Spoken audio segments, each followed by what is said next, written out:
இவ்வாறே நேர் மற்றும் இவ்வாறு நேர் நிகழ்ச்சியில் உங்களை அன்போடு சந்திப்பது ஜே சந்திரா. இவ்வாறு நேர் நிகழ்ச்சியில் இன்று கலந்து இருக்கின்றார் இலங்கையைச் சேர்ந்த தற்பொழுது ஆஸ்திரேலியா வருகை தந்திருக்கும் திரு வாமதேவன் அவர்கள்.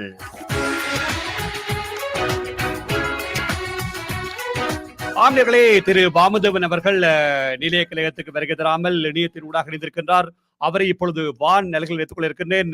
வணக்கம் திரு வாமதேவன் அவர்களே. வணக்கம். எப்படி இருக்கிறீர்கள் ஐயா? சுகமா இருக்கிறோம். நல்ல சுகம். இதுதான் ஆஸ்திரேலியாவுக்கு முதல் முறை வருகிறீர்களா அல்லது வந்து போயிருக்கிறீர்களா ஐயா? இது 8 வருடத்துக்கு முன்ன ஒரு தடவை வந்திருந்தேன். இது 2வது முறை. 2வது முறை வந்திருக்கிறீர்கள். அதாவது நேர்களே, திரு வாமதேவன் அவர்கள் இலங்கையின் தேசிய திட்டமிடல் திணைக்களத்தில் பல காலமாக பணியாற்றி பின்பு உயர்ந்த பதவியாகிய ஒரு நாயகம், அதாவது இயக்குனர் நாயகமாக இருந்து ஒரு ஓய்வு பெற்று மீண்டும் பல நிறுவனங்களில் வேலை செய்த ஒரு நல்ல ஒரு அருமையான ஒரு மனிதர். அவரை நினைத்திருக்கிறோம். அந்த அனுபவத்தை பற்றி கேட்க இருக்கின்றோம். கூறுகளேன் ஐயா, எவ்வளவு காலமாக நீங்கள் இந்த இலங்கை திட்டமிடல் திணைக்களத்தில் வேலை பார்த்தீர்கள்? எங்கெல்லாம் வேலை பார்த்தீர்கள் என்று நேர்களுடன் பகிர்ந்து கொள்ளுங்களேன். நான் பல்கலைக்கழக படிப்பை முடித்துக்கொண்டு 1970ஆம் ஆண்டு அரசாங்க மாறுதலோடு திட்டமிடல் திணைக்களத்திலே சேர்ந்தேன். அதற்கு பின்னால் 2 வருடங்கள் போல் அங்கு இருந்துவிட்டு பிறகு 73ஆம் ஆண்டு நுவரெலியா கச்சேரியில் உத்தியோகத்தராக திட்டமிடல் உத்தியோகராக சேர்ந்து அங்கு 2 வருடம் இருந்து மீண்டும் வெளிநாட்டு படிப்பை முடித்துக்கொண்டு பிறகு வந்து திரும்பவும் கொழும்பிலே இருந்து கிட்டத்தட்ட 30 வருடங்களாக அதே அமைச்சிலே தொடர்ந்து இருக்க வேண்டிய இருந்தது. திட்டமிடல் அமைச்சு என்று சொல்லுகின்ற பொழுது பிறகு ஆரம்பத்திலே திட்டமிடல் அமைச்சாக இருந்தது. பின்னர் 8ஆம் ஆண்டு அதை நிதியோடு சேர்த்து நிதி திட்டமிடல், பினான்ஸ் அண்ட் பிளான், அந்த அமைச்சிலே அதை சேர்த்து பிறகு அதே திணைக்களத்தில் தான் என்னுடைய வேலை தொடர்பாக இருந்தது. ஆரம்பத்திலிருந்து படிப்படியாக உயர்ந்து நீங்கள் சொன்னது போல் இயக்குனர் பணிப்பாளர் நாயகமாக, மேலதிக நாயகமாக பதவி உயர் பெற்று அதை விட்டு பிறகு எனக்கு ஒரு செயலாளர், ஒரு அமைச்சினுடைய செயலாளர் பதவி கிடைத்தது. அதுக்கு நான் ஓய்வு பெற்றேன். ஓய்வு பெற்றீர்களா? இப்ப எனக்கு ஒரு கேள்வி ஐயா. என்னென்று இப்ப இதெல்லாம் ஒரு காலத்துல சிங்கள என்ன சொல்றது, பாடத்தில் உயர் பயிற்சி பெற்றிருந்தால் அல்லது சிங்களம் பேசக்கூடியதா இருந்தால் தான் கிடைக்கும் என்பார்கள். எப்படி சாத்தியமாயிட்டு ஐயா? நீங்கள் 70ஆம் ஆண்டு 75ஆம் ஆண்டு காலப்பகுதியில் பேராதனை பல்கலைக்கழக படிப்பை முடித்தது பின்னல் என்றாலும் எப்படி நீங்கள் அதற்குள் நுழைந்து கொண்டீர்கள்? அதை பற்றி சொல்லுங்களேன். அது ஒரு பொது சேவை ஆணைக்குழு, பப்ளிக் சர்வீஸ் கமிஷன், அவர்கள் மூலம் விண்ணப்பங்கள் கோரப்பட்டு விண்ணப்பித்து இது நேர்முக பரீட்சை எல்லாம் நிகழ்த்தி எடுத்தார். அப்பொழுது தேர்ந்ததுக்கு பின்னால் தான் சிங்களம் ஒரு அவசியமாகப்பட்டது. ஆரம்பத்தில் கொடுக்கப்படவில்லை. அதாவது 3 வருடங்கள் கொடுப்பார்கள். அது ஆரம்ப காலத்தில். அதற்கு முன்னால தேர்ச்சியை பெற்றுக்கொள்ள வேண்டும் என்று எதிர்பார்க்கப்பட்டது. அது எனக்கு அவ்வளவு கஷ்டமாக இருக்கவில்லை. எனக்கு சிங்களம் ஆரம்பத்திலிருந்து கொஞ்சம் தெரியும். இங்கு வந்த எடுத்து அதை முடித்துக் கொண்டேன். அது எல்லாருக்கும் பொதுவா அந்த நாட்களில் அரசாங்க சேவையில் சேர்ந்தவர்களுக்கெல்லாம் அது ஒரு தேவையாக இருந்தது. புதிதாக அல்ல. அது ஒரு பொதுவான ஒரு நியதியாக இருந்தது. நான் நினைக்கிறேன் நீங்கள் கூடுதலான நிதி அமைச்சர்களோடு அல்லது நிதி திட்டமிடலில் ஈடுபட்டிருக்கின்ற உயர் பதவிகள் இருந்தவரோடு வேலை செய்யக்கூடிய வாய்ப்புகள் இருந்திருக்கும். உங்களுடைய வாழ்க்கையில் மறக்க முடியாத ஒரு நிதி திட்டமிடல் அல்லது இருந்த அமைச்சர்கள் அல்லது யாராவது இந்த வேலை செய்த அனுபவம் ஒன்றை பகிர்ந்து கொள்ளுங்களேன். அதாவது சுவாரஸ்யமாக இருக்கக்கூடிய வகையில் ஏதாவது பகிர்ந்து கொள்ளுங்களேன். அமைச்சர்களோடு இத்தகைய தொடர்புகளும் அதிகமா இருக்கவில்லை. ஏன்னா ஆரம்ப காலகட்டத்தில் அமைச்சர்களோடு இருக்கவில்லை. உயர் கட்ட காலங்களிலே தான் பெரும்பாலும் நேரடியாக அமைச்சர்களோடு எங்கள் இருப்பதில்லை. ஆனால் செயலாளர்கள், அந்த அமைச்சனுடைய செயலாளர் மூலமாகத்தான் எங்களுடைய உங்களுக்கு எல்லாம் தெரியும், இந்த பிரேமதாஸ் ஜனாதிபதியாக இருந்த காலத்தில் பாஸ்கர் என்பவர் அவருடைய பலமிக்க செயலாளர். இந்த தேசிய திட்டமிடலை பற்றி சில வார்த்தைகள் சொல்ல வேண்டும். என்றால் எல்லா அமைச்சுகளும் தங்களுடைய செயற்திட்டங்களை அமைச்சரவைக்கு சமர்ப்பிக்கும் பொழுது முதலிலே தேசிய திட்டமிடலுக்கு தான் சமர்ப்பிப்பார்கள். அவர்களுடைய சிபார்சுகளோடு தான் அமைச்சரவை அதற்கு அங்கீகாரம் வழங்கும். ம். ஆகவே அமைச்சரவை கூட்டம் வழக்கமாக புதன்கிழமை இடம்பெறும். அந்த செயலாளர் கூட்டம் எல்லா அமைச்சருடைய செவ்வாய்க்கிழமை இடம்பெறும். இந்த செவ்வாய்க்கிழமை செயற்திட்டங்களும் அங்கு பரிசீலிக்கப்படும். அப்பொழுது செயலாளர் பாஸ்கர்லிங்கம் அவர்கள் அவர் அதை பார்த்து ஒவ்வொரு செயற்திட்டத்தையும் தேசிய திட்டமிடல் அந்த திணைக்களத்தினுடைய சிபாரிசு என்ன என்று கேட்பார். எனக்கு ஒரு துறை இருந்தது. நான் உட்கட்டமைப்பு துறைக்கு, அதே போல சுகாதாரத்துக்கு ஒருவர், விவசாய, அப்படி ஒவ்வொரு துறைகளுக்கும் சார்ந்த பொறுப்பாளர்கள் இருந்தார்கள், இயக்குநர்கள். அவருடைய கேட்பார். இப்ப நாங்கள் எதை சொல்லுகிறோமோ அதை கேட்டு அதை நாங்கள் அதற்கு முன்னாள் செயலாளர்களோடு கதைத்து அதை பற்றி தீர்மானித்திருப்போம். ஆகவே எங்களுடைய சிபாரிசுகளின் அடிப்படையில் தான் அவர் அதை அங்கீகாரம் வழங்குவார். செயலாளருடைய குழு, செக்ரட்டரிஸ் கமிட்டி, அதனுடைய சிபார்சு ரெக்கமெண்டேஷனுக்கு பின்னால் அது அமைச்சரவைக்கு சென்று அங்கே உடனே அங்கீகரிக்கப்படும். அந்த வகையில் அமைச்சுடைய தேசிய திட்டமிடல் திணைக்களம் மிகவும் முக்கிய ஒரு பொறுப்பை வாய்ந்தது என்று சொல்லலாம். அவை எல்லா திட்டங்களும் இந்த தேசிய திட்டமிடல் திணைக்களத்தின் ஊடாகத்தான் அமைச்சரவைக்கு போகும். நாங்கள் எல்லா அமைச்சு செயலாளர்களோடும் எங்களுக்கு ஒரு தொடர்பு இருந்தது. இப்ப சரி ஐயா, இவ்வளவு காலமாக நீங்கள் உங்களை போன்றவர்கள் எல்லாம் உயர்ந்த பதவிகளில் இருந்திருக்கிறீர்கள். நீங்கள் குறிப்பிட்டது போலவே பாஸ்கரலிங்கத்தை பற்றி எல்லாருக்குமே தெரிந்திருக்கும். அவர் வடபகுதிக்கு தன்னுடைய பாடசாலைகளுக்கெல்லாம் பல உதவிகள் பிரேமாசர் இந்த காலத்தில் ஒரு முக்கியமான ஆள், பேசப்பட்டிருக்க ஒரு ஆள். எனக்கு கேட்ட கேள்வி என்னென்றால், இப்ப உங்களை போன்றவர்கள் எல்லாம் ஓய்வு பெற்று வந்த பின்னர் இப்பொழுது இருக்கின்றவர்கள் தமிழர்கள் உயர்ந்த பதவிகள் இருக்கின்றார்களா அல்லது போகக்கூடிய வாய்ப்புகள் இருக்கிறதா? இப்பொழுது தற்போது இல்லை என்றுதான் சொல்லலாம். செயலாளர்களே ஒரு சிலர் இல்லை, மாகாணங்களிலே இருக்கிறார்கள், தேசிய இல்லை. ஆனால் இந்த ராஜாங்க அமைச்சர் மட்டத்திலே ஒரு சில செயலாளர்கள் அவர் எல்லாம் தங்களுடைய ஓய்வுக்கு பின்னால் எல்லாரும் இல்லை. இப்பொழுது யாரும் இல்லை என்றுதான் நினைக்கிறேன். எனக்கும் தெரியும். அதாவது உங்களுடைய விடயத்தால் வேற ஒன்றும் தான் கேட்டிருந்தேன். ஏனென்றால் எல்லோரும் மாகாண சபையோடு இருக்கின்ற பொழுது மாகாண மட்டத்தில் இருக்கின்றார்கள், அல்லது இப்பொழுது அதாவது இந்து சமய திணைக்களத்தில் மட்டும் ஒரு இளைஞர், ஒரு உமா மகேஸ்வரன் மட்டும் இருக்கின்றார் இயக்குனராக. அவரை விட குறைவாகத்தான் இருக்கின்றார்கள். அதைத்தான் கேட்டுவிட்டேன். ஏதாவது இந்த சிங்கள மொழி மட்டும் சட்டம் தான் காரணமா, அல்லது எங்களுடைய தமிழர்கள் அதுக்கு விண்ணப்பித்து போவதில்லையா, அல்லது அந்த பரீட்சைகளை எடுப்பதில்லையா? உங்களுடைய பார்வை என்று சொல்வதை விட, பரீட்சை எடுத்து அவர்கள் அந்த திணைக்களத்திலே செய்கின்ற பொழுது அவருடைய சில சிபாரிசுகள் அடிப்படையில் தான் அந்த உயரிய நியமனம் கிடைக்கின்றது. 2-3 பேர் இயக்குனர் பணிப்பாளர் நாயகங்களாக இருக்கிறார்கள். பணிப்பாளர் நாயகமா இருக்கிறார் எனக்கு தெரிந்த வரையில். அதே போல இன்னும் ஒருவர் மேலதிக பணிப்பாளர் நாயகமாக இருக்கிறார் திரசேரியில், நிதி அமைச்சர். அதே போல வேலைகளிலும் அதே போல இருக்கிறார்கள். ஆகவே அது அந்த அமைச்சரை பொறுத்தவரையில் அங்குள்ள செயலாளர்கள் அவருடைய திறமை, தனித்திறமை இவைகளை பொறுத்து தான் அந்த சிபாரிசுகள் செய்யப்படுகின்றன. நல்லது ஐயா, இது ஒரு உங்களுடைய துறை சம்பந்தமான ஒரு பார்வை. நேர்களுக்கு தெரியாமல் இருந்திருக்கலாம், திரு வாமதன் அவர்கள் தன்னுடைய பட்டறிவினூடாக, கல்வியினூடாக, பின்பு மலையக பகுதியிலும் ஒரு ஓய்வு பெற்ற பின்னர் ஒரு வேலை பார்த்ததாக அறிகின்றோம். அதில் என்னவாக இருந்தீர்கள், என்ன செயற்பாடுடன் இருந்தீர்கள் ஐயா? நான் மலையக பகுதிகளிலே சேர்வதற்கு முன்னால் அந்த தோட்ட உட்கட்டமைப்பு அமைச்சு என்று உருவாக்கப்பட்டது. மலையக தொண்டமான் அமைச்சராக இருந்த காலம் ஐயா அது. 7ஆம் ஆண்டுதான் தொண்டமான் அமைச்சராக இருந்த. பிறகு படிப்படியாக 2010 15 வரைக்கும் அந்த அமைச்சு இல்லாமலாக்கப்பட்டது. அதற்கு பின்னால் அந்த இடைவெளியை தவிர தொடர்ந்து அந்த அமைச்சு இயங்கு கொண்டிருந்தது. அதற்கு 2003ஆம் ஆண்டு நான் இந்த தேர்தலில் இருந்து இந்த சந்திரசேகரன் என்பவர் அமைச்சர் காலத்தில் அவருடைய வேண்டுகோளுக்கு படி நான் அங்கு செயலராக போனேன். அதற்கு முன்னால் தோட்ட உட்கட்டமைப்பு அமைச்சினுடைய செயலாளராக கலாநிதி ராமானுஜம் அவர்கள், அவர் மலையகத்தை சேர்ந்தவர், இந்திய. நாங்கள் 2 பேரும் அதற்கு பின்னால் போனோம். அப்ப நான் 2003ஆம் ஆண்டிலிருந்து அங்க இருந்து பிறகு சில பின்னால் தற்போது 2015ஆம் ஆண்டுக்கு பின்னால் திகாம்பரம் அவர்கள் அமைச்சராக என்னை அவருடைய ஆலோசகராக ஒவ்வொரு அமைச்சுக்கும் ஒரு ஆலோசகர் அமைச்சரவை நியமிக்கும், அதாவது அமைச்சருக்கு உதவி செய்வதற்காக. அதை 15ஆம் ஆண்டு அங்கு சேர்ந்த பொழுது அங்கு நான் பல வேலைகளை செய்யக்கூடியதாக இருந்தது மலையக மக்களுக்கு. முதலாவது நான் சொல்லக்கூடியது இந்த ஒரு நாங்கள் ஒரு 10 ஆண்டு திட்டத்தை தயாரிக்கிறோம்.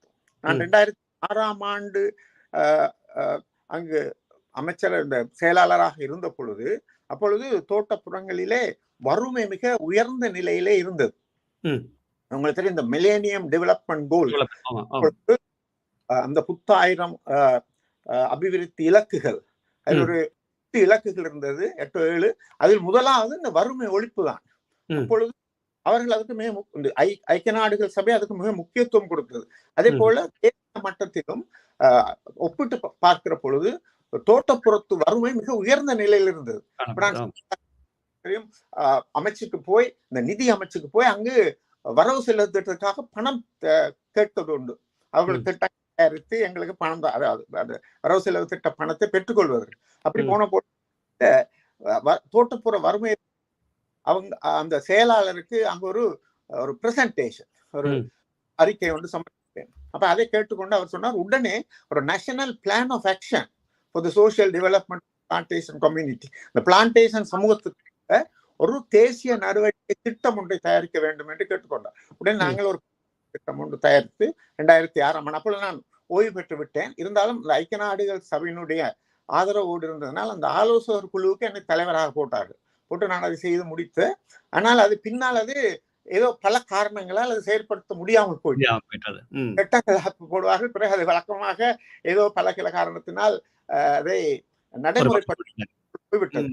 ஆனால் இந்த 2015ஆம் ஆண்டு வந்தவுடன் அதை நான் மீண்டும் ஞாபகப்படுத்தி இன்னும் அதை நாங்கள் மீண்டும் செய்வோம் என்று கூறி அமைச்சருக்கு கலைத்து பிறகு நாங்கள் ஒரு 10 ஆண்டு திட்டத்தை தயாரித்தோம். அப்பொழுது ஜனாதிபதி அவர்கள் அங்கு போனவுடன் அதை 10 ஆண்டு திட்டம் வேண்டாம் 5 ஆண்டு திட்டமாக்குங்கள் என்று சொன்னார். அந்த 5 ஆண்டு திட்டம் அதை குறைத்து அதை செய்வதற்காக நடைமுறைப்படுத்துவதற்காக இன்னும் ஒரு புதிய ஒன்றை உருவாக்கினோம். அப்பொழுது அந்த அமைச்சுக்கு பெயர் மலைநாட்டு புதிய கிராமங்கள் அபிவிருத்தி அமைச்சு. இதுவரைக்கும் தோட்ட உட்கட்டமைப்பு என்றுதான் அந்த பெயர் இருந்தது. இதுவரைக்கும் 15ஆம் ஆண்டுதான் அந்த அமைச்சினுடைய பெயர் மாற்றப்பட்டது, புதிய கிராமங்கள், மலைநாட்டு புதிய கிராமங்கள் என்று. அப்ப இந்த தோட்டங்கள் இருந்து கொஞ்சம் வேறுபட்டதாக இருக்க வேண்டும் என்று அப்படி இந்த பல விடயங்கள் செய்யப்பட்டன. முதலாவது தனி வீடுகள், உங்களுக்கு தோட்டப்புறங்களே எல்லாம் லயன்கள் தான். அதை கேட்கிறது நீங்க சொல்றீங்க, சொல்லுங்க ஐயா. 100 ஆண்டுகளாக அந்த மக்களை அடக்கி வச்சிருந்தார். அதிலிருந்து வீடுகள் கட்ட வேண்டும் என்ற ஒரு போக்கு 2003ஆம் ஆண்டில் தான் ஆரம்பிக்கப்பட்டது. சந்திரசேகரம் 2000 ஆரம்பிக்கப்பட்டு பிறகு அது கைவிடப்பட்டு பிறகு இந்த காலத்தில் அது தனித்தனி வீடுகளாக கட்டப்பட்டன. கிட்டத்தட்ட 48-50 தனி வீடுகள் கட்டப்பட்டன. அதற்கு இந்திய உதவியும் கிடைத்தது. கிட்டத்தட்ட 10,000 வீடுகள், 14,000 வீடுகள் கிடைத்தன. 4,000 வீடுகள் ஆரம்பத்திலே கிடைத்தது, பிறகு 10,000 வீடுகள் கிடைத்தது. அது இன்னும் நடைமுறைப்படுத்தவில்லை. அவை அந்த வீடுகளை எல்லாம் கட்டி அதைத்தான் இந்த புதிய கிராமங்கள் என்ற ஒரு கருத்து உருவாக்கம் பெற்றது. அப்ப அந்த திட்டத்தை அமுல்படுத்துவதற்காக இந்த புதிய கிராமங்கள் அதிகார சபை ஒன்று உருவாக்கப்பட்டது. நியூ வில்லேஜஸ் டெவலப்மெண்ட் அத்தாரிட்டி ஒன்று அதை உருவாக்கினோம். ஆகவே அதை அந்த திட்டத்தை நடைமுறைப்படுத்துவதற்காக அதற்கு அமைச்சர் அங்கீகாரம் கொடுத்தது. பிறகு அமைச்சரவை அங்கீகாரம் கொடுத்து அதையெல்லாம் நடைமுறைப்படுத்த போகும்பொழுது அரசாங்கத்திலே பலவித மாற்றங்கள் ஏற்பட்டு. சரி, எனக்கு இவ்வளவு இருக்கிறது ஐயா. இப்ப என்னென்றால், இப்ப நாங்களும் பார்க்கிறோம், மலையக மக்களுக்கான லாயங்கள் எல்லாம் மாற்றப்பட்டதா அறிகின்றோம். மக்களில் பலரும் போய் வந்திருக்கின்றோம். இப்ப எனக்கு கேள்வி என்னென்னா, இவ்வளவு காலமாக இவ்வளவு மலையக மக்களுடைய முன்னேற்றத்துக்கு எல்லாம் செய்து, இப்போ எடுத்துக்கொள்ளுங்களேன், நோவுட் பகுதியா அல்லது கொட்டியாக்கல குரூப்பா அல்லது தலவாக்கலையா அல்லது பதுளையா பண்டாரவளையா, இன்னும் மக்கள் கஷ்டத்தின் மத்தியிலும் அல்லது லாயங்களுக்குள் வாழுகின்ற நிலைமை இருப்பதாக பரவலாக பேசப்பட்டு கொண்டிருக்கிறது. சம்பளமும் குறிப்பிட்டதாக கொடுப்பதில்லை, இப்பொழுது வந்திருக்கிறவர்களும் கொடுக்கிறார்கள். இப்போ உங்களுடைய பார்வையில் இவ்வளவெல்லாம் நடந்திருந்தா இத்தனைக்கு இந்த மலையக மக்களுடைய வாழ்க்கை தரம், ஆனால் பட்டதாரிகளாக வருகின்றார்கள், பொருளியலாளராக, பொறியியலாளராக, டாக்டர்களாக எல்லோரும் ஹட்டன் ஹைலண்ட்ஸில் படித்து வந்திருக்கிறோம். வேற பாடசாலையில குறைவா இருக்குது. இப்ப எந்த கேள்வி என்னண்டா, இவ்வளவெல்லாம் நடக்குதுண்டா கடந்த 20 வருடமாக, ஏன் இன்னும் இந்த மலைய பகுதிகளுடைய பிரச்சனை தீராம இருக்கிறது? 1. 2வது இந்த மக்களுடைய சம்பளம், அது கம்பெனிகள் என்று சொல்கிறார்கள், தேயிலை தோட்ட கம்பெனி என்று. அதை ஒரு பக்கம் முடித்துக் கொள்வோம். இப்ப என்ன செய்யலாம்னு நினைக்கிறீங்கள்? நீங்கள் ஒரு ஆலோசகராக இவ்வளவு காலமா இருந்திருக்கிறீங்கள். என்ன நினைக்கலாம்? அல்லது எங்க தவறு இருக்குது? அல்லது என்ன செய்ய வேண்டும்னு நீங்க நினைக்கிறீங்க உங்களுடைய பார்வையில? அடிப்படையான பிரச்சனை இந்த தோட்ட உற்பத்தி முறைமை. இப்போ உங்களுக்கு 100 ஆண்டு காலமாக அவர்கள் வந்தாலும் இந்த தோட்டம் ஒரு தோட்ட நிர்வாக முறைமையில் இருந்தது, பிளான்டேஷன் சிஸ்டம். அது ஒரு உற்பத்தி முறை. அது மாத்திரமல்ல, தனித்து அந்த தோட்ட நிர்வாகம் தான் அது அனைத்துக்கும் பொறுப்பாக இருந்தது. அங்கு அரசாங்க தலையிடவே இல்லை. அதாவது எல்லா வசதிகளையும் தோட்ட நிர்வாகம் தான் தோட்ட மக்களுக்கு கொடுத்தது. கல்வியாக இருக்கட்டும், சுகாதாரமாக இருக்கட்டும், வீட்டு வசதியாக இருக்கட்டும், எல்லாமே. என்றால் இவர்கள் தோட்ட தொழிலாளர்களாக அங்கேயே அடைபட்டு அந்த வசதியற்ற வீடுகளில் எல்லாம் ஒரு குறைந்த மட்டத்தில் தான் கிடைத்தது. அதான் முக்கியம். சுதந்திரம் அடைந்ததுக்கு பின்னாலும் கூட அரசு செய்த அவ்வளவு விடயங்களும் தோட்ட மக்களை போய் சேரவில்லை. முட்டுக்கட்டையாக இருந்தது முதலாக இந்த தோட்ட நிர்வாகம் தான். ஏன்னா தோட்டங்களுக்கும் பொறுப்பாக இருந்தது. முதலாவது இந்த தேசிய மயமாக்கியதற்கு பின்னால், உங்களுக்கு தெரியும், 1972ஆம் ஆண்டு தோட்டங்களை அரசாங்கம் பொறுப்பேற்றது. இந்த கல்வி கூட 800 பாடசாலைகள் இருக்கின்றன. அந்த 800 தோட்ட பாடசாலைகளையும் அரசாங்கம் பொறுப்பேற்றது. அரசாங்கம் பொறுப்பேற்றதற்கு பின்னால் தான் அங்கு ஓரளவுக்கு வளர்ச்சி ஏற்பட தொடங்கியது. அதே போல இன்னும் சுகாதாரம், இன்னும் கூட அங்க ஒரு 400-500 சுகாதார நிலையங்கள் இருக்கின்றன, இந்த டிஸ்பென்சரி என்று சொல்வார்கள். அது போல ஹாஸ்பிட்டல்ஸும் இருக்கிறது. ஒரு 60க்கு மேற்பட்ட வைத்தியசாலைகள். இவைகள் இன்னும் தோட்ட நிர்வாகத்தின் கீழ் தான் இருக்கின்றன. சேர்க்க வேண்டும் என்று எனக்கு தெரியும். 2003ஆம் ஆண்டு அங்கு போகும்பொழுதே ஒரு அமைச்சரவை தீர்மானம் இருந்தது. இந்த தீர்மானம் ஒழுங்காக நிறைவேற்றப்படாமல் இப்பொழுது நான் இந்த போன வருடம் இங்க டிசம்பர் மாதம் இங்க வரும் பொழுது இன்னும் ஒரு அமைச்சரவை தீர்மானம் இருக்கிறது, இவையில பொறுப்பேற்க வேண்டும் என்று. 20 அதாவது அந்த நிறைவேற்றம் என்பது மிக மிக மெதுவாக, இப்ப பலவிதமான தடைகள் இருக்கின்றன. இந்த தோட்ட இவர்களை தங்களுடைய கட்டுப்பாட்டுக்குள் வைத்திருந்தமை தான் மிக முக்கியமான ஒரு காரணம். எப்பொழுது தோட்ட நிர்வாகத்தில் இவர்கள் விடுபடுகிறார்களோ, அதை விட அடிப்படையானது இந்த சுதந்திரம் அடைவதற்கு பின்னால் இவர்களுடைய பிரஜா உரிமை பறிக்கப்பட்டது. அதோடு இவர்கள் நாடற்றவர்களாக ஆக்கப்பட்டார்கள். 1954ஆம் ஆண்டிலிருந்து குடியுரிமை எல்லாம் இந்த சிரிமா சாஸ்திரி ஒப்பந்தம் ஒன்று நிறைவேற்றப்பட்டது.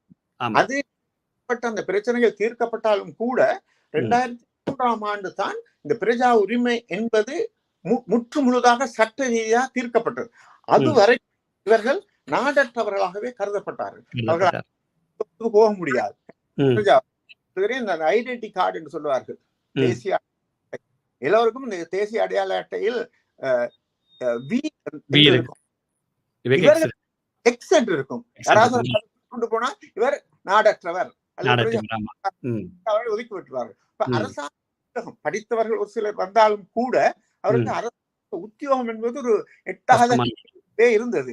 ஆகவே ஒன்று, இந்த அரசாங்கத்தில் சுதந்திரத்துக்கு பின்னால் ஏற்பட்ட வளர்ச்சிகள், அபிவிருத்தி முயற்சிகள் தோட்ட மக்களை ஆறவில்லை. நிர்வாக முறை, அந்த மக்கள் இதில் அரசாங்கத்திலே பங்கு பெற முடியாமல் போனதற்கு இந்த நாடற்றவர் நிலைமையும் ஒரு முக்கியமான காரணம். அவை 2003ஆம் ஆண்டுக்கு பின்னால் தான் அவர்கள் பொதுவாக, எனக்கு பிரஜா உரிமை இருந்த காரணத்தினால் நான் பல போயிருந்த பொழுது எனக்கு ஒன்று ஞாபகம் வருது. இப்பொழுது என்னுடைய பெயர்ல இந்தியன் தமிழ் இருந்தது. அந்த பிரஜா பொது சேவை ஆணைக்குழுடைய அந்த இதை முடித்துக்கொண்டு கொண்டு முதலாவது பரீட்சை போன, 2வது முடித்துக்கொண்டு நான் மத்திய வங்கியில் தான் அது இடம்பெற்றது. மத்திய வங்கியில இருந்து நான் லிப்ட்ல நிற்கும் பொழுது அந்த இன்டர்வியூல இருந்தவர் ஓடி வருகிறார். ஓடி வாங்க வாங்க உடனே உங்களை கூட்டிக் கொண்டு நான் அங்க போகும்பொழுது பேர்ல இந்தியன் தமிழ் இருக்கு, அது என்ன செய்வது அப்படின்னு. அப்ப நான் உடனே அதுக்கு பத்திரங்களை காட்டி அந்த சட்டப்படி நான் இலங்கை பிரஜா உரிமை உள்ளவன் நிரூபித்ததால் தான் எனக்கு அந்த வேலை கிடைத்தது. அது என்னால் முடியும். அதே போல பல இது 70ஆம் ஆண்டு. பின்னர் பலருக்கு இந்த வேலைகள் மறுக்கப்பட்டு கிடைக்காமல் போனது உண்டு. இப்பொழுது அந்த நிலை இல்லை. இல்லை. நிறைய பேர் ஆசிரியர்களாக ஏறக்குறைய ம். 13,000 பேர் இப்பொழுது ஆசிரியர்களாக இருக்கிறார்கள். பல பல உத்தியோகங்கள் அவர் கிடைத்து வருகின்றன. சமத்துவமற்ற நிலை ஏனைய துறைகளோடு ஒப்பிடுகிற பொழுது ஒரு சமத்துவமற்ற நிலை இருந்து வருகிறது. என்றால் நீங்கள் கேட்ட என்ன செய்யலாம் என்றால் ஒரு எஃபர்மேட்டிவ் ஆக்ஷன், அதாவது ஒரு நேரொத்த, அவங்க சொல்வார்கள் பாசிட்டிவ் டிஸ்கிரிமினேஷன் என்று, இவர்களுக்கு செய்ய வேண்டும் என்று ஒரு சேர்த்து வந்து செய்தால்தான் அவர்களை தூக்கி விடலாம். ஒரு நிலையில் இருக்கிறவர் சமமான சந்தர்ப்பங்களை மாத்திரம் கொடுத்தால் போதாது, அவர்கள் ஆங்கிலத்தில் ஒரு புஷ் ஒன்று தேவை. ஆமா ஆமா, நல்லது. ஒரு இடைவேளைக்கு பின் எடுத்துக்கொள்வோம். நேர்களே, நீங்களும் இவ்வாறு இந்த நேர்ச்சியில் கலந்து சிப்பிக்கலாம். நீங்கள் செய்ய வேண்டியதில் ஒன்று உங்களுடைய தெரிவுகளை அல்லது உங்களுடைய விருப்பத்தை எங்களுக்கு மின்னஞ்சல் மூலம் அறிவிக்க வேண்டும். மின்னஞ்சல் செய்ய வேண்டிய முகவரி atbcsongs@hotmail.com என்பதை உங்களுக்கு அறிய தருகின்றோம். இந்த நிகழ்ச்சியானது சிட்னி நேரம் திங்கட்கிழமைகள் இரவு 9:30 மணிக்கு ஒலிபரப்பாகும் என்பதையும் உங்களுக்கு மீண்டும் அறிய தருகின்றோம். ஆமா, ஐயாவுடைய இன்னொரு பார்வையை பார்ப்போம். இன்னும் நீங்கள் ஒரு கலை பட்டதாரி, பல உயரிய பட்டங்களை எல்லாம் படித்திருக்கிறீர்கள் ஐயா. வெளிநாடுகளுக்கு எல்லாம் போய் படித்திருக்கிறீர்கள், உண்மை. நேர்களுக்கு தெரிந்திருக்காதபடியா அதை குறிப்பிடுகின்றேன். இலக்கியத்தோடு, அதாவது கதை எழுதுவது அல்லது புத்தகம் எழுதுவதோடு உங்களை ஈடுபடுத்தி அறிகின்றோம். எத்தனையாம் ஆண்டு என்னத்தை எழுதினீர்கள், எத்தனை நாவல்கள் எழுதினீர்கள், அதை பற்றி சொல்லுங்களேன் ஐயா. நாவல்கள், அந்த படைப்பிலக்கிய துறையில் என்னுடைய ஈடுபாடு மிக குறைவு. நான் HSC முடித்ததுக்கு பின்னால் இந்த வீரகை சிறுகதை போட்டி ஒன்று இடம்பெறும், மலையக போட்டி ஒன்று, அதில் எழுதி பரிசு கிடைத்தது. அதற்கு பல்கலைக்கழகத்துக்கு நுழைந்ததுக்கு பின்னால் சிறுகதை எழுதுவதெல்லாம் நிறுத்திவிட்டேன், அந்த இலக்கிய. ஆனால் அந்த இலக்கியத்துறையில் எனக்கு ஆர்வம் இருந்தது. காரணமாக பல கட்டுரைகள் நான் எழுதி வந்தேன். அதுதான் என்னுடைய ஒரு முக்கிய இதாக இருந்தது. நான் இந்த பள்ளிக்கூடத்தில் படித்த பொழுது அதை சொல்ல வேண்டும். படிக்கும் எனக்கு ஒரு தேசிய மட்டத்திலே ஒரு கட்டுரை போட்டி, இந்த கொழும்பு விவேகானந்த சபை ஒன்று இருந்தது. மாணவர்கள் மத்தியிலே இப்படி மாணவர்கள் மத்தியில ஒரு கட்டுரை போட்டி நடத்தப்பட்ட பொழுது எங்களுடைய கல்லூரி, ஹைலண்ட்ஸ் கல்லூரியில தான் நான் படித்தேன்.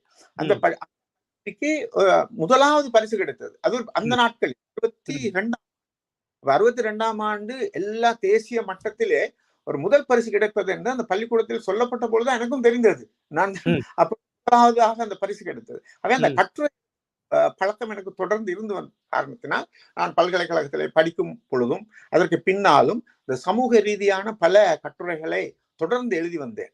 அதற்கு பின்னால் இந்த நூல்களுக்கு அவர்கள் முகவுரைகள், அணிந்துரைகள் இவைகளை கேட்பார்கள். அதே போல இந்த இலக்கியத்தில் எனக்கு அதிக ஈடுபாடு இருந்தது. நாங்கள் இருந்த எனக்கு அந்த பயிற்சி கிடைத்தது. நாங்கள் படித்து வந்தாலும் கூட அந்த பள்ளிக்கூடம் மிக முக்கியமான சில பண்புகளை மாணவர்கள் மத்தியில் வளர்ந்தது. அதில் முக்கியமாக இலக்கியத்துறை ஈடுபாடு நான் குறிப்பிட்டு சொல்ல வேண்டும். அந்த பள்ளிக்கூடத்தில் பல இலக்கியவாதிகளாக இருக்கிறார். அந்த வகையில் நான் இந்த கட்டுரைகள் எல்லாம் இருந்து அவைகளையெல்லாம் தொகுத்து ஒரு நூலாக வெளியிட்டேன். மலையகம் மொத்துவத்தை நோக்கி. அதிலே 10 கட்டுரைகள் பொதுவான கட்டுரைகள், பட் இன்னும் ஒரு மலையக எழுத்தாளர்களை பற்றி அது ஒன்று.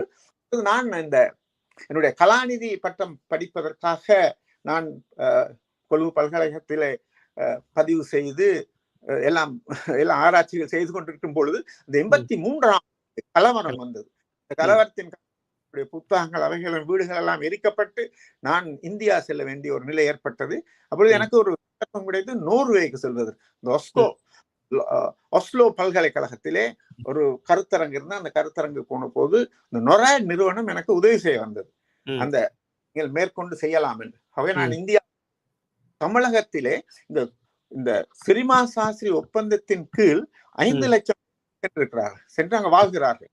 அப்ப இங்கு ஆய்வு செய்ய முடியாமல் என்னுடைய ஆய்வு இந்த தோட்ட மக்களுடைய வாழ்வாதாரத்தை பற்றியதான் இருந்தது. அந்த PhD நான் செய்ய முனைந்தது. அதை இங்கு செய்ய முடியாததால் நான் தமிழ்நாட்டிலே போய் அந்த மக்களை பற்றி செய்தேன். அந்த எம்ஃபில் பட்டத்துக்காக அப்ப அந்த நொராய்டுக்காக ஒரு ஆய்வறிக்கையும் இந்த எம்ஃபில் பட்டத்துக்காக செய்த இந்த ஜவஹர்லால் நேரு பல்கலைக்கழகத்தில் சமர்ப்பிக்கப்பட்டது. நான் படித்தது கேரளாவில் உள்ள சென்டர் ஃபார் டெவலப்மெண்ட் ஸ்டடீஸ் என்று. அதை நான் அந்த ஆய்வை நான் ஒரு நூலாக வெளியிட்டேன் ஆங்கிலத்தில். ஸ்ரீலங்கன் பேட்ரியட்ஸ் இன் தமிழ்நாடு என்று தமிழ்நாடு. முதலாவது. இரண்டாவது மலையகம் சமத்துவத்தை நோக்கி, அது ஒரு கட்டுரையினுடைய தொகுப்பு. அடுத்ததாக இப்ப இந்த கொரோனா வந்ததுக்கு பின்னால் இன்னும் ஒரு அப்ப நான் எல்லாம் முழுக்க ஓய்வு பெற்றிருந்த காலத்திலே நான் கிட்டத்தட்ட 2020ஆம் ஆண்டு, அப்ப கிட்டத்தட்ட என்னுடைய காலம் 50 ஆண்டுகள், 1970 2020 வரை 50 ஆண்டுகள். இந்த 50 ஆண்டுகளில் என்னுடைய அரசாங்க ஈடுபாடு, அரசாங்க தளத்திலே என்னுடைய ஈடுபாடு என்னவாக இருந்தன என்ற அனுபவம் சொல்வதாக இருந்தது. அது நான் குன்றிலிருந்து கோட்டைக்கு தலைப்பில் அந்த நூலை நான் எழுதினேன். நீங்க காட்டலாம். அந்த குன்றிலிருந்து கோட்டைக்கு இந்த புத்தகத்தை எழுதி அதை நான் வெளியிட்டேன். இதில் பல விஷயங்கள் சொல்லியிருக்கேன். நான் எவ்வாறு தோட்டப்புறங்களில் இருந்து வந்து குன்று என்றால் இருந்து கோட்டை என்றால் பெரிய கோட்டையில இந்த போர்ட் என்னுடைய அமைச்சு திட்டமிடல் அமைச்சு கோட்டையில இருந்து கொழும்பு கோட்டையில் இருந்தது. ஆகத்தான் அந்த பெயரை நான் வைத்தேன். அப்ப அந்த புத்தகத்தை எழுதி அதற்கு நல்ல வரவேற்பு கிடைத்தது. இங்கு அந்த புத்தகத்தை மெல்பர்னில் இருக்கிற ஆஸ்திரேலிய தமிழ் இலக்கிய சங்கம்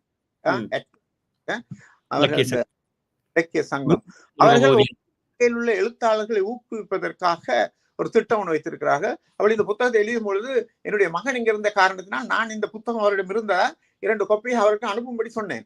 அப்ப நான் இங்க வந்த பொழுது, நான் இங்க டிசம்பரில் வந்தேன், ஜனவரியில எனக்கு ஒரு அழைப்பு வந்தது. முருகபூபதி ஒரு எழுத்தாளர் அங்க அதுக்கு பொறுப்பு என்னுடைய படம் ஏன் என்று கேட்டால் அவர் சொன்னா உங்களுக்கு ஒரு இனிப்பான செய்தி சொல்ல போகிறேன் என்று. இந்த இனிப்பான இந்த புத்தகத்துக்கு ஒரு பரிசு 50,000 ரூபாய், இலங்கை காசில் 50 ரூபாய் பரிசளித்தார். அந்த வகையில் இந்த கட்டுரை ஒரு பரிசு பெற்ற இந்த நூல் கட்டுரைக்காக எழுத்தாளர்களுக்கு நாவல், சிறுகதை, கவிதை, கட்டுரை, அந்த கட்டுரைக்கு எனக்கு அது எனக்கு மிக மகிழ்ச்சியாக இருந்தது. அதற்கு பின்னால் நான் வழக்கமாக அவர் யாரும் இறந்து விட்டால் அவர்களை பற்றி ஒரு அஞ்சலி செய்வது, அஞ்சலி குறிப்புகள் இருந்தது. அதே போல ஒரு 17 பேரை பற்றி மறைந்தவர்கள் அவர்களை பற்றி ஒரு தொகுப்பு ஒன்று செய்தேன். நீங்காத நினைவுகளில் மலைய மண்ணின் மைந்தர்கள், நீங்காத மண்ணின் மைந்தர்கள் ஒரு 17 பேரை பற்றி, அதுல இலக்கியம், அரசியல், ஊடகம், இதில் மலையக பகுதியை சேர்ந்தவர்கள் என்னென்ன துறைகளிலே அவர்கள் சிறந்து விளங்கினார்கள், அவர்களை பற்றி எனக்கு யாரோடு தொடர்பு இருந்ததோ அந்த துறைகளை மையப்படுத்தி அவருடைய பங்களிப்பு ஒரு நூலாக வெளியிட்ட கையோடுதான் ஆஸ்திரேலியாவுக்கு நான். நல்லது ஐயா. அதாவது நான் சொல்ல போனால் நேர்களுக்கு புரிந்திருக்கும், ஒரு குன்றிலிருந்து கோட்டை வரை வந்திருந்தவர் எவ்வளவு அனுபவத்தோடு இருக்கின்றார், பட்டறிவோடு. அதாவது உங்களை போன்றவர்கள் அந்த சொல்வார்களே அந்த கஷ்டம் அல்லது படித்து முன்னுக்கு வரணும் என்ற ஒரு வேட்கையோடு பயணித்து அதில் வெற்றியும் கண்டு இப்பொழுது உங்களுடைய அனுபவங்களை எல்லாம் புத்தகமாக அல்லது ஆய்வாக எடுத்தவற்றை புத்தகமாக வெளியிடுவது சால சிறந்த ஐயா. நான் நினைக்கிறேன் நீங்கள் இவற்றையெல்லாம் ஒரு வலைப்பு அல்லது இணையத்திலும் தரவேற்றம் செய்தீர்கள் என்றால் அது நான் நினைக்கிறேன் உங்களுடைய பிள்ளைகளுக்கு அப்பாலே பேர பிள்ளைகள் அல்லது மலைய மக்களையும் சென்றடையக்கூடிய வாய்ப்பு இருக்கும். ஏனென்றால் இந்த தொழில்நுட்பம் இணையத்தோடு இருக்கின்றபடியால் நீங்கள் அப்படி ஒரு முயற்சியும் எடுத்தால் நல்லது என்று என்னுடைய ஒரு சிறு வேண்டுகோள் ஐயா. உங்களுடைய வேண்டுகோள் நிறைவேற்ற முயற்சிக்கிறேன். முயற்சியுங்கள். நல்லது ஐயா. ஓம் சொல்லுங்கள். அதான் தொழில்நுட்ப அறிவிப்பு இருப்பதால் கஷ்டமாக இருக்காது. ஆமா.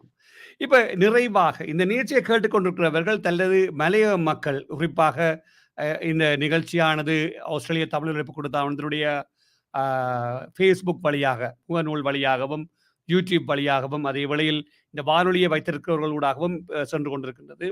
அந்த வகையிலே உங்களுடைய பார்வையில் இந்த நிகழ்ச்சியை கேட்டுக்கொண்டிருக்கிற மலையக மக்களுக்கு அல்லது நீங்கள் அங்கிருந்து வந்தபடியால் என்ன அறிவுரை அல்லது என்னத்தை சொல்ல விரும்புகிறீர்கள், அல்லது என்ன விடயத்தால் அவர்கள் மேலே வரவணும், அல்லது குறிப்பாக எடுத்துக்கொண்டால் ஹேட்டன் ஹைலண்ட்ஸ் கல்லூரியை மட்டும்தான் கூடுதலான மாணவர்களை பல்கலைக்கழகத்துக்கும் கொடுத்து கொண்டிருக்கிறது. ஏனைய பாடசாலைகள் அல்லது என்னத்தை செய்யலாம், என்ன சொல்லலாம் என்று நீங்க நினைக்கிறீங்களா ஐயா நிறைவாக? இப்பொழுது இந்த ஹைலேண்ட்ஸ் கல்லூரியில் நாங்கள் வந்த பொழுது 3 பேர். 1965ஆம் ஆண்டு நாங்கள் முதல் மாணவர்கள் 3 பேர். இப்பொழுது 100ஐ கடந்து விட்டார்கள் நீங்க சொன்னது போல. அது மாதிரி பல பாடசாலைகள் இருந்து இப்பொழுது 700க்கும் மேற்பட்டவர்கள் பல்கலைக்கழகத்துக்கு செல்கிறார்கள். கஷ்டங்கள் இருக்கின்றன, அவர்கள் செல்லுகின்றனர்.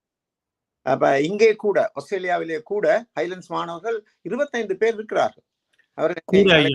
கூட ஐயா உங்களுக்கு தெரியாது, இந்த நாட்டு பிரச்சனை காரணமாக ஒரு நினைக்கிற 6 வருடத்துக்கு முன்னர் வந்து படித்தவர்கள் கிட்டத்தட்ட அதில் ஒரு 4 வைத்தியர்களாகவும் ஒரு கிட்டத்தட்ட ஒரு 6 பேர் பொறியியலாளரும் ஒரு பேட்சில் மட்டும் இருக்கிறார்கள் இங்க சிட்னியில. ஆமா, இங்க அவர்கள் என்னோட கருத்து நான் என்ன சொன்னால் 25 பேர் ஒரு அமைப்பாக இருக்கிறார்கள். அவங்க அப்ப அவர்கள் நான் சந்திக்க இருக்கிறேன், அடுத்த வாரம் போட்டு சந்திக்கிறேன். அவர்களோடு நேரடியாக கதைக்கிறதுக்கு எனக்கு ஒரு வாய்ப்பு இருக்கும் என்று நினைக்கின்றேன். நாங்கள் அங்க இருக்கும் பொழுது நாங்கள் 2-3 முயற்சிகளை செய்தோம். ஒன்று ஒரு குட் ஹோப் ஃபண்ட் என்று, அது நன்னம்பிக்கை நிதி, அது மிக நீண்ட காலம்.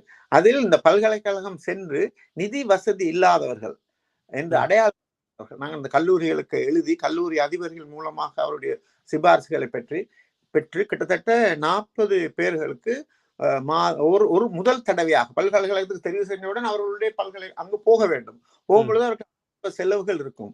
சிலவர் அந்த ஆரம்ப செலவுகள் இல்லாமல் பல்கலைக்கழகத்தை போக முடியாமல் போனவர்கள் இருக்கிறார்கள். அவை அவர்கள் ஆரம்ப செலவுகள் எல்லாம் கொடுப்பதற்காக நாங்கள் அந்த அமைப்பை மிக நீண்ட காலமாக, நான் அந்த ஆரம்ப காலத்திலிருந்தே அதனுடைய உறுப்பினராக இருந்தேன். பிறகு இந்த 83ஆம் ஆண்டு இருந்தது தடைப்பட்டு பிறகு மீண்டும் அது செயற்பட்டு கொண்டு வந்தது. இப்பொழுது கூட வரும்பொழுது கூட அங்கு ஒரு 40 பேருக்கு அவர்கள் கொடுத்திருக்கிறார்கள். மாதம் ஒரே தடவையாக 25. அப்ப இங்க அதிகமான பேர் இங்கிருப்பதால் அவர்கள் அந்த அந்த அந்த மாதிரி முயற்சிகளில் அவர் தனித்தனியாகவும் செய்வதாக நான் அறிகிறேன். அவர் நேரடியாக பாடசாலையில் செய்கிறார்கள். அதே போல சில உதவிகள் செய்கிறார்கள். மற்றது இந்த உயர் கல்வியை பற்றி ஒரு ஊக்கம் கொடுப்பதற்காக சில முயற்சிகள் செய்யப்படுகின்றன. நான் இன்னும் ஒன்றையும் குறிப்பிடலாம். இப்பொழுது நான் வருவதற்கு முன்னால் ஒரு நிகழ்வு நடந்தது. இந்த ஓலெவல் பாடத்தில் டிஸ்ட்ரிக்ட், இந்த வட்டார மட்டத்தில் முதல் 3 இடங்களை பெற்றவர்களை அடையாளம் கண்டு நாங்கள் அவர்களை ஊக்குவிப்பதற்காக அவர்களுக்கு ஒரு பணத்தொகையும் கொடுத்து அவர்களுக்கு கௌரவிப்பு ஒன்று நிகழ்ந்தது. அதை நான் முன்னின்று செய்தேன். அதற்கு நிதி உதவி அளித்தவர்கள் ஆஸ்திரேலியாவில் இருக்கிறவர்கள் தான். இது ராகலை செய்தது. ராகலை அந்த இருவர் இப்பொழுது மெல்பர்னில் பேராசிரியர்களாக இருந்து அவர் ஓய்வு பெற்றவங்க இருக்கிறார்கள். அவர்கள் ராகலை பகுதியை சேர்ந்தவர்கள். நான் அவரோடு உங்கள் பகுதியிலே உங்கள் பள்ளிக்கூடத்திலே நான் பேஸ்புக்ல தான் அதை பார்த்தேன். இந்த ராகலை தமிழ் மகா வித்தியாலயத்தில் 74 ஆண்டுகளுக்கு பின்னால் கொமர்ஸ் பாடத்தில் ஒரு பிள்ளை டிஸ்ட்ரிக்ட்ல ஃபர்ஸ்டா வந்து அந்த பிள்ளைக்கு பாராட்டு செய்ய வேண்டும் என்று செய்த பொழுது பிறகு அந்த பிள்ளைக்கு மாத்திரம் செய்ய முடியாது, மலையகம் முழுக்க உள்ளவர்களை நாங்கள் அடையாளப்படுத்த வேண்டும் என்ற ஒரு முயற்சியில் இறங்கி கிட்டத்தட்ட 11 பேர் அடையாளப்படுத்தப்பட்டோம். அதாவது முதல் இடங்களை பெற்றவர்கள். அவர்கள் எல்லாம் ஒரு இடத்திலே அழைத்து டிசம்பர் மாதம் 18ஆம் தேதி நான் இங்க வருவதற்கு ஒரு வாரத்துக்கு முன்னே அவர்களுக்கு எல்லாம் அழைத்து இதில் கொடுத்தோம். அதற்கான நிதி உதவி எல்லாம் இந்த இவர்கள் தான் செய்தார்கள். ஆஸ்திரேலியா இந்த மெல்பர்னில் அந்த 2 பேராசிரியர்கள் அவர்கள் நான் உடனே கேட்ட உடனே அவர்கள் தந்தார்கள்.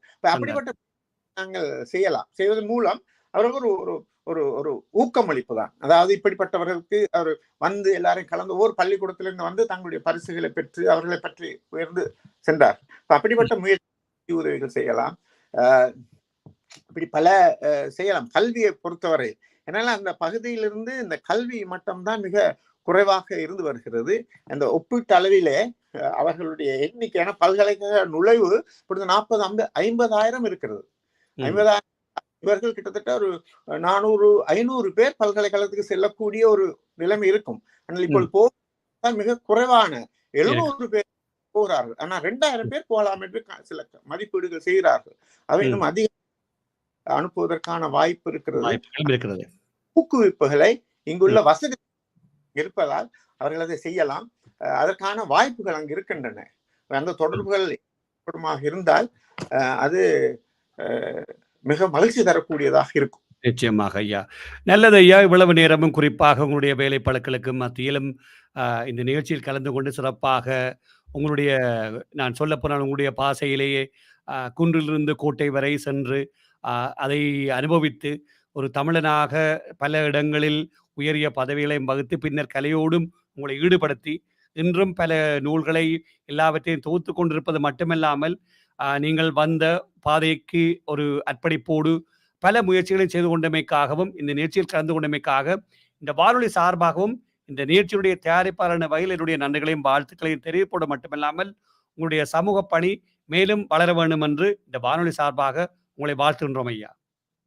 நன்றி திரு ஜெயச்சந்திரன் அவர்களே. எனக்கு இந்த சந்தர்ப்பத்தை கிடைத்ததுக்காக நானும் மகிழ்ச்சி அடைகின்றேன். இந்த நேரத்தில் நான் இன்னொன்று சொல்லுவேன், இதை ஏற்பாடு செய்தவர் இந்த வானொலியினுடைய ஒரு இயக்குனராக இருக்கிற திரு ஈழலிங்கம் அவர்கள். அவருக்கும் பல்கலைக்கழகத்தில் ஒன்றாக படித்தோம். நேற்று நான் அவரை தற்செயலாக சந்தித்த பொழுதுதான் இப்படி ஒரு நிகழ்வு இருக்கிறது, அதில் நீங்கள் கலந்து கொள்ள வேண்டும் என்று கேட்டால் மகிழ்ச்சியாக இருந்தது. அவை அதில் நான் கலந்து கொண்டேன்.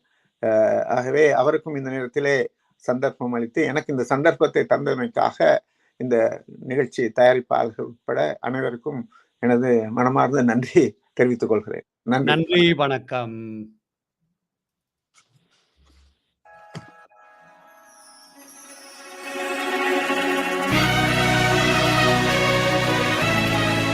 நீங்கள் இதுவரை கேட்டு ரசித்த நிகழ்ச்சி இவ்வார நேர். இவ்வாறு நிகழ்ச்சியில் இன்று கலந்து சிறப்பித்திருந்தார் இலங்கையைச் சேர்ந்த தற்பொழுது சித்திக்கு வருகை தந்திருக்கும் திரு வாமதேவன் அவர்கள். மற்றொரு நிகழ்ச்சியில் உங்கள் அனைவரும் சந்திக்கும் வரை இனிய வாழ்த்துக்களும் வணக்கங்களும் கூறி விடை பெற்றுச் செல்லும் நான் உங்கள் அன்பின் AJ ஜெயச்சந்திரா. வணக்கம் நேயர்களே.